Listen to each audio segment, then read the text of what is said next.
Shalom Getty Family yang dikasih Tuhan, mari kita bersama-sama menikmati teh hangat, teduhkan hati dan hadirkan semangat.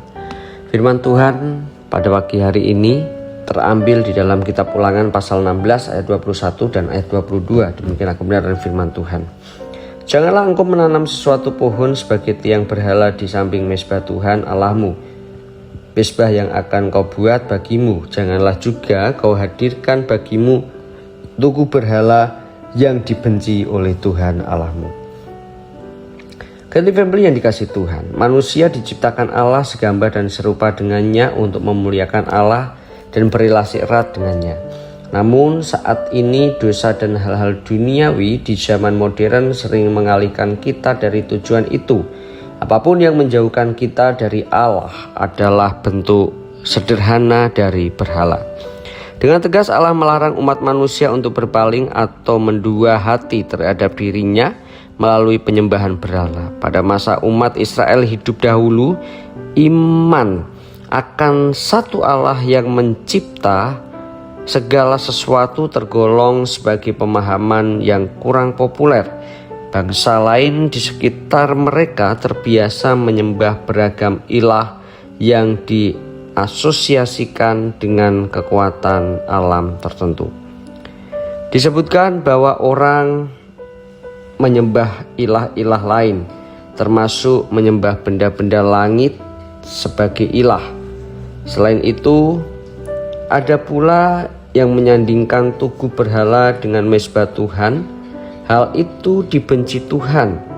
Bagi Tuhan, hal tersebut adalah pemberontakan dan pelanggaran terhadap perjanjian yang telah ditegaskan dengan bapa leluhur Israel.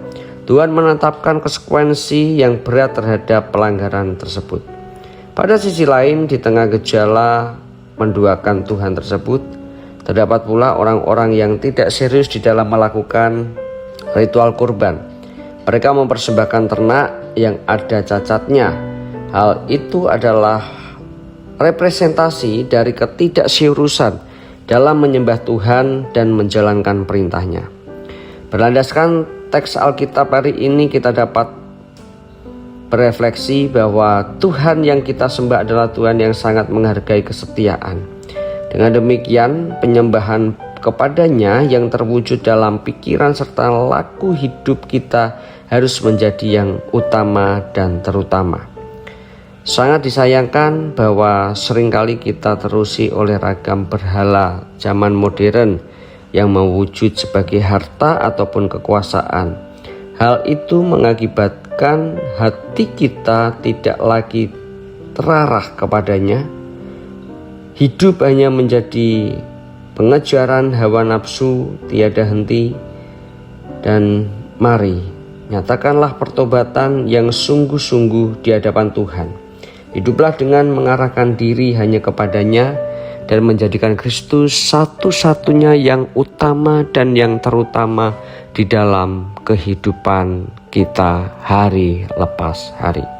Mari kita berdoa. Tuhan, ajar kami untuk terus fokus dan menjadikan Engkau sebagai Raja di dalam kehidupan kami. Banyak hal yang ingin menarik kami untuk jauh daripada Tuhan, baik itu apa yang terjadi di luar kami maupun dari dalam diri kami sendiri. Oleh sebab itu ya Bapa, ampuni kami jika kami hidup masih mengandalkan berhala-berhala saat ini. Apapun itu ya Bapa, ampuni kami dan mampukan kami menjadikan Kristus sebagai satu-satunya Tuhan dan Juru Selamat di dalam kehidupan kami. Terpujilah nama-Mu ya Tuhan Yesus, kami berdoa mengucap syukur. Amin. Selamat beraktivitas, Tuhan Yesus memberkati.